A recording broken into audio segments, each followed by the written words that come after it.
memang sudah terlanjur bincang berkenaan dengan istiwa. So, Imam Baihaqi, saya akan bincang sedikit saja berkenaan perkara ini. Imam Baihaqi dalam kitab beliau Aqidah Al-I'tiqad mengambil pendekatan tafwid. Beliau mengatakan kalangan ahli hadis apabila berbincang berkenaan dengan istiwa, berbincang berkenaan dengan nuzul, berbincang berkenaan dengan maji, yaitu ja'a rabbuka wal malaku saffan saffa, ja'a rabbuka. Mereka punya dua pendekatan, kata Imam Baihaqi. Pertama, pendekatan terima dan beriman pada Allah dan tidak mentafsirkan, itu adalah pendekatan tafwid. Yang kedua adalah mentafsir, mengikut kaidah bahasa Arab atau kita sebut sebagai takwil. Imam Baihaqi jelas dalam perkara ini mengatakan dua-dua pendekatan adalah pendekatan ahlul hadis dan pendekatan tersebut dibenarkan. Ini tuan-tuan juga kena ambil satu kaidah penting. Sebab hari ini orang mengambil hanya salah satunya saja, yaitu mereka mengatakan mazhab ahlul hadis adalah tafwid. Padahal Imam Baihaqi mengatakan bukan.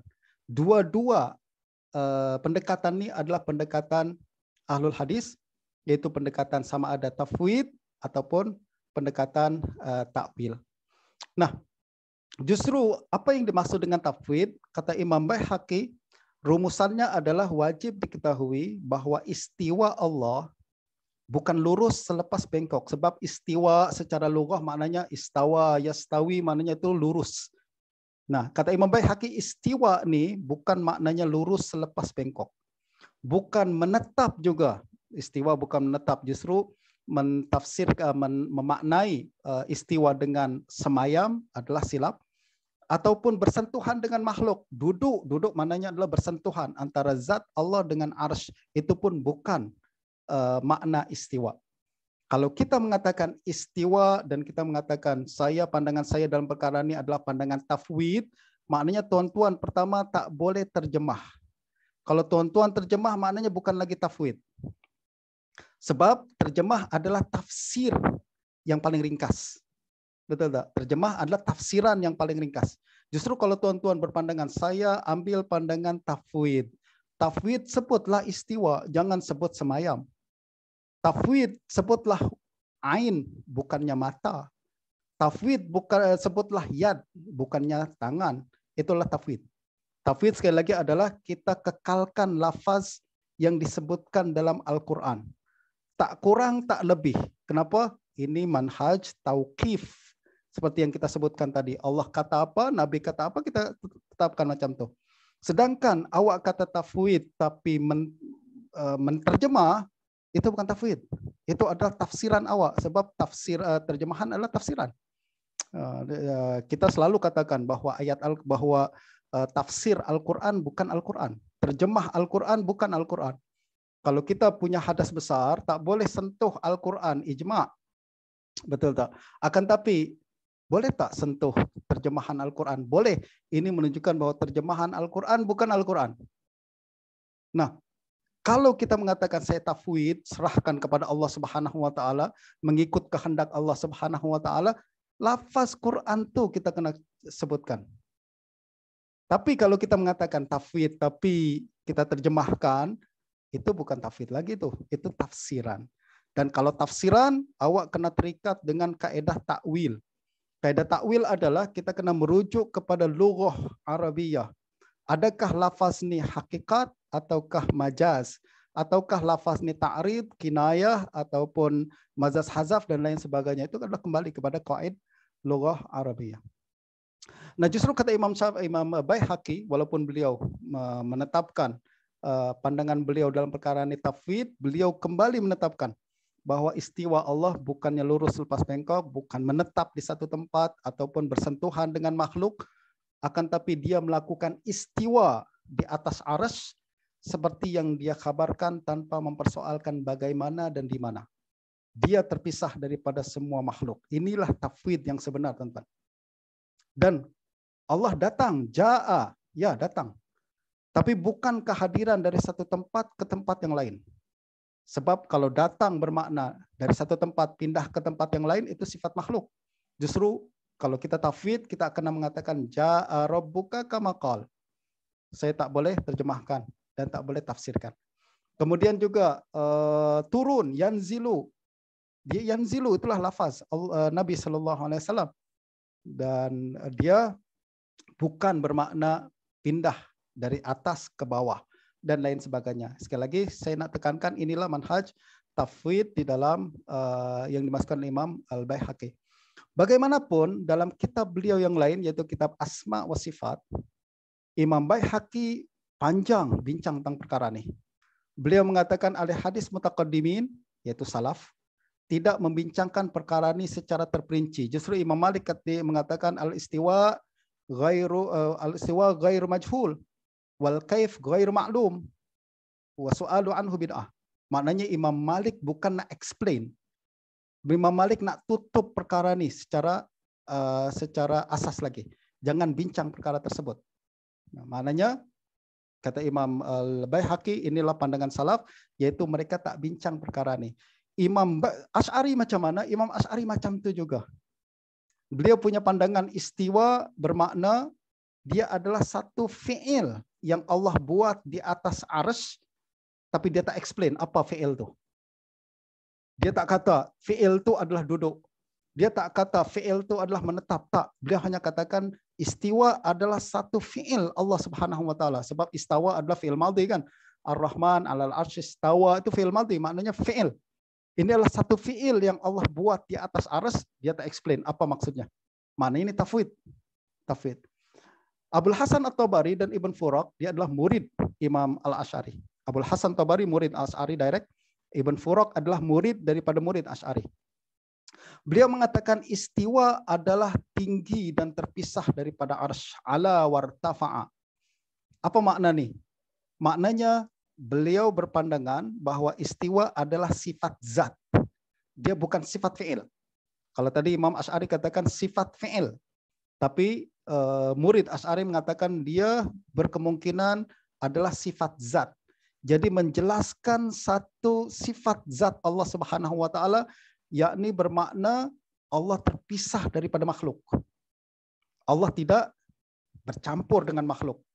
Ini pandangan Abul Hasan Tabari dan Ibn Furak. Abu Mansur bin Abu Ayyub, dia adalah menantu Ibn Furak, mengatakan kebanyakan ulama mutaakhirin mentafsirkan istiwa dengan penundukan dan penguasaan.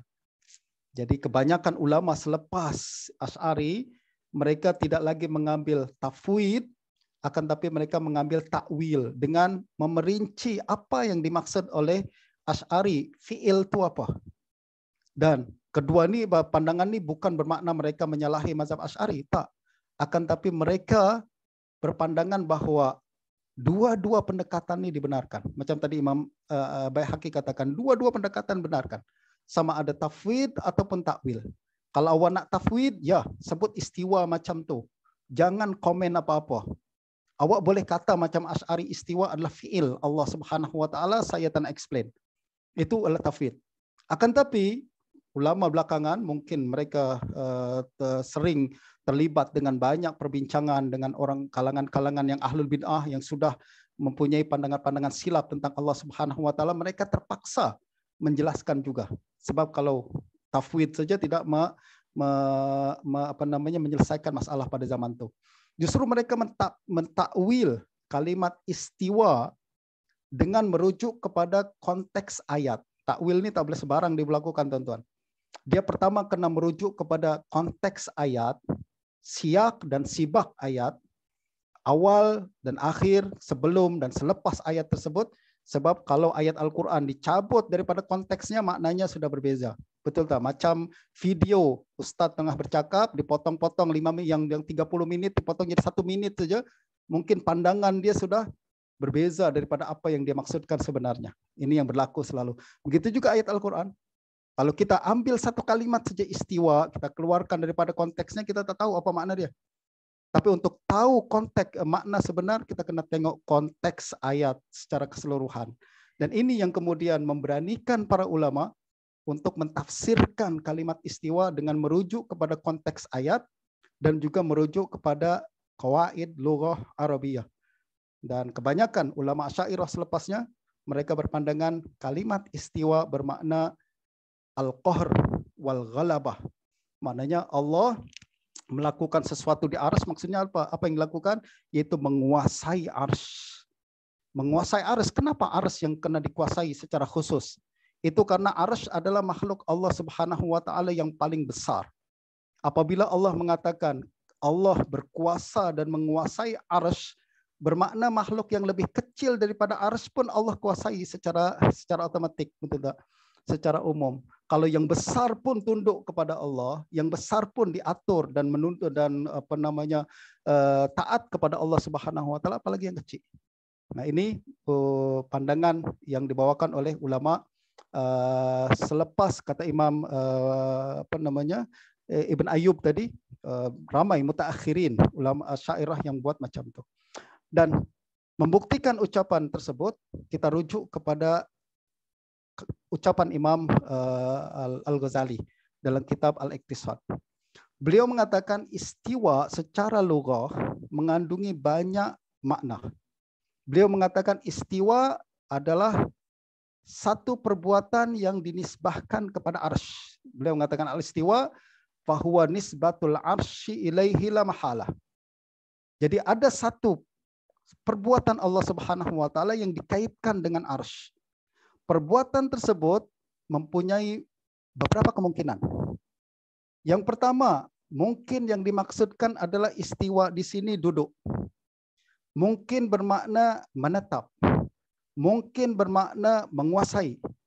Mana kalimat yang lebih sesuai mengikut konteks itu yang kita tetapkan. Dan bukan hanya mengikut konteks, mengikut prinsip akidah yang benar, yaitu Allah Subhanahu wa taala bukan jisim, Allah Subhanahu wa taala bukan makhluk, bukan memiliki sifat makhluk dan lain sebagainya. Nah, justru kata Imam Al-Ghazali, kalimat istiwa lebih tepat ditafsirkan sebagai menundukkan. Ini lebih baik daripada kita tafsirkan dengan menetap dan duduk. Sebab kalau kita tafsirkan dengan duduk dan menetap, maknanya kita telah menyalahi prinsip-prinsip kaedah akidah yang disepakati, yaitu Allah bukan jisim dan Allah tidak memiliki sifat makhluk. Nah, justru kalimat yang paling tepat, makna yang paling tepat kata Imam Al-Ghazali, saya letak di sini teman-teman, wa amma kaunuhu maqduran alaih wa waqi'an fi qabdatil qudrati wa musakharan lahu ma'a annahu a'zamul makhluqat wa yasluhul istila'u alaih li'an yatamaddaha bihi wa yunabbiha bihi ala ghairihi alladhi huwa dunahu fil izam.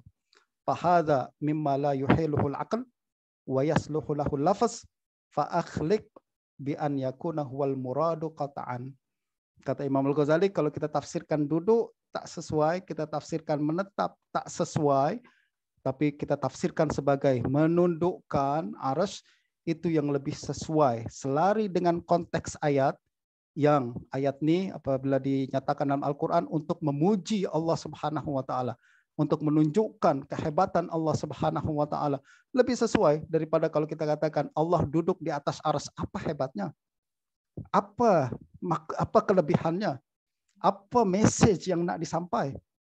Tapi kalau Allah katakan Allah menundukkan arsy, menunjukkan bahwa kuasa Allah meliputi seluruh alam semesta. Kenapa? Sebab arsy yang besar pun tunduk kepada Allah, apalagi yang lebih kecil. Justru kata Imam Ghazali, fa akhliq bi an yakuna huwal muradu qat'an. Maka pastinya inilah yang sepatutnya menjadi maksud istiwa tersebut dalam ayat Al-Qur'an yang berkenaan. Dan ini makna istiwa yang sering menjadi perbincangan kita pada hari ini. Dan menariknya lagi teman-teman, kalau kita merujuk kepada kitab Aqidah Hanbali. Ini adalah buku Al-Mu'tamad fi Usuluddin, ditulis oleh Imam Abu Ya'la Al-Hanbali, Imam Hanabilah yang ada di Baghdad pada sebelum Imam dia seangkatan dengan Imam Baihaqi, meninggal tahun yang sama 458. Dan beliau menulis kitab ini menghimpun pandangan-pandangan akidah daripada kalangan mazhab Imam Ahmad bin Hanbal. Beliau juga mengulas berkenaan dengan istiwa. Beliau berkata, waqad wasafa nafsahu subhanahu bil istiwa 'alal arsy. Faqal ar-Rahmanu 'alal arsy istawa wa qala subhanahu tsumma istawa 'alal arsy. Wal wajibu, kata Imam Abu Ya'la, yang wajib adalah itlaq hadhihi sifah min ghairi ta'wil. Beliau katakan wajib bagi kita menyebutkan lafaz tersebut tanpa takwil. Maknanya mazhab Hanbali adalah jangan takwil. Kalau bukan takwil, apa yang dimaksud dengan istiwa? Beliau katakan wa annahu istiwa'uz zat 'alal arsy la 'ala ma'nal qu'ud wal mumasah wala 'ala ma'nal 'ulu war rif'ah wala 'ala ma'nal istila wal ghalabah. Beliau mengatakan istiwa di sini adalah istiwa zat di atas arsy. Tadi kita katakan dalam mazhab Asy'ari sendiri ada yang mengatakan istiwa adalah sifat zat. No issue. La 'ala ma'nal qu'ud, bukan bermakna istiwa ini duduk. Nah, sama dengan mazhab Asy'ari. Wal mumasa, bukan juga bermakna persentuhan. Persentuhan antara Allah, zat Allah Subhanahu wa taala dengan arsy. Sama macam-macam Asy'ari. Wala 'ala ma'nal 'ulu war rif'ah, tidak juga bermakna tinggi dan atas. Wala 'ala ma'nal istila wal ghalabah, tidak juga bermakna menguasai dan memaksa. Maknanya pandangan Abu Ya'la, istiwa di sini mesti kita tafwid. Tidak boleh ditafsirkan, tidak boleh diterjemahkan, tak boleh ditakwil. Maknanya perbezaan beliau, pandangan ini macam Imam Asy'ari sendiri, betul tak? Imam Asy'ari yang berpandangan bahwa istiwa adalah fi'il Allah di atas arsy, tapi beliau tak explain. Dan itu juga menjadi pandangan Abu Ya'la Al-Hanbali dan ramai kalangan Hanabilah. Justru isu perbezaan antara Hanabilah dengan Asy'ariyah pada berkenaan perkara ini adalah tafwid mereka setuju, takwil mereka larang. Sedangkan Asy'ariyah mereka katakan tafwid boleh, takwil boleh ketika diperlukan. Betul tak? Ya, jadi khilaf dalam perkara ini bagi saya adalah dua perkara yang tidak terlalu lebar sangat. Yang pasti